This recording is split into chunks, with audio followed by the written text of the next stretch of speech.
Mr. Song is not stupid. What good fortune can make a person more than 10 years younger? Only one person in Orus Hill can do such a magical thing. That person is Charlie, Mr. Charlie Wade. Although Tianqi hasn't responded yet, Mr. Song is sure that Tianqi must have received the good fortune from Mr. Wade to become so young all of a sudden. At this time, Tianqi was complicated. Without the approval of Mr. Wade, he would definitely not dare to talk about the rejuvenating pill. After all, Mr. Wade clearly reminded him yesterday not to tell others. However, now that Mr. Song has guessed it by himself, it seems a bit difficult to do. Seeing Mr. Song's face, he said awkwardly, "Brother Song, you guessed this by yourself. Don't tell Mr. Wade that it was me. Mr. Wade won't let me tell anyone." When Mr. Song heard this, he confirmed his guess in his heart.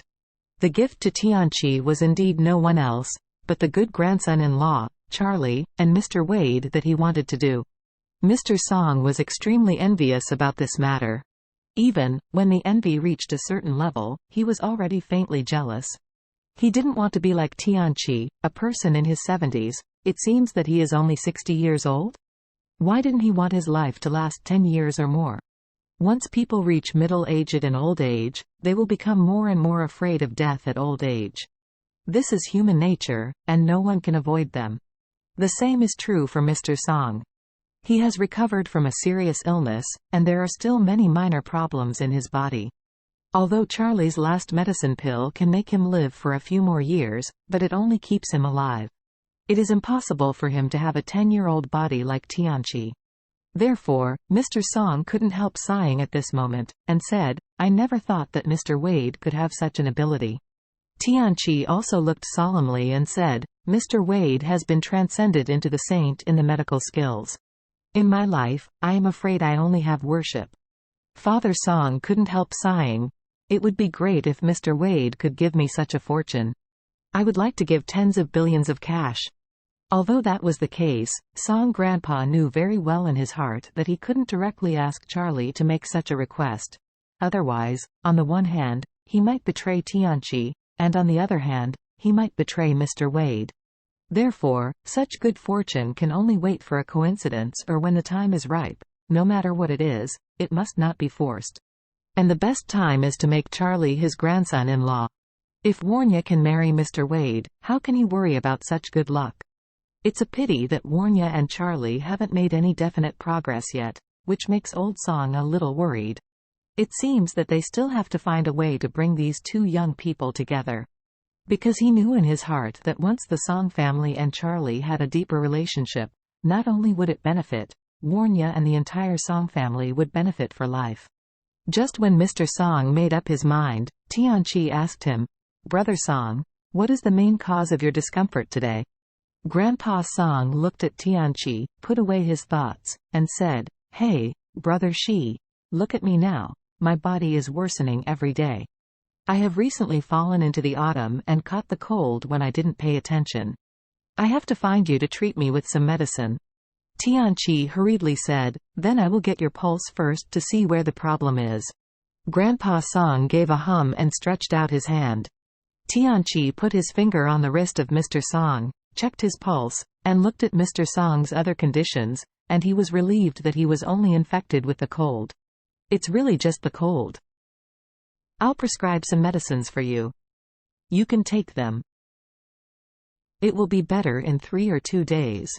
Thank you, Brother Shi." Old Song nodded slightly, suddenly remembering something, and blurted out, "By the way, there is still something." Father Song paused, and then said, "My 80th birthday will be in 2 days. We brothers have known each other for many years, so you must come." While talking, Mr. Song handed a bronzing invitation to Tianqi. Tianqi took it in his hand, and promised to Mr. Song, "Don't worry, Mr. Song, I will be there on time." After speaking, Tianqi hurriedly asked Mr. Song to take the medicine, and then personally sent him out of the door and put him in the car. When Father Song returned to Song's house by car, Regnar and Roger had just sent Wu Qi to the airport. In order to prevent him from wanting to supplement on the plane, the nurse kept guarding him and waited for him to have the urge for supplement. before sending him on the plane. Wu Qi woke up from the chaos again, smelling his mouth full of stench. He looked at his father in pain, choked up and said, "Dad, there must be someone behind who harmed me. You must find the beast and avenge me." "Ah!" Ragnar nodded and solemnly said, "Don't worry, Wu Qi, Dad will find out whoever harmed you. He dares to treat you like this, and I must make him better than dead." After speaking, Ragnar said again, "After you go home, don't show up, don't go out, and stay at home. I will find a world-renowned doctor to treat you, and I will cure your illness." Wu Qi choked and nodded again and again, and then reluctantly boarded the plane. Wu's private plane took off from Orus Hill Airport. Ragnar and Roger have been watching the plane take off and disappear into the sky. After that, Ragnar looked back and said to Roger, who was beside him, "Let's go to Song's house, and propose your marriage." Roger said excitedly, "Great Dad. This matter should be settled sooner rather than later, we must finalize it as soon as possible." After that, Roger asked a little nervously, "Dad, you said the Song family shouldn't refuse this marriage, right?"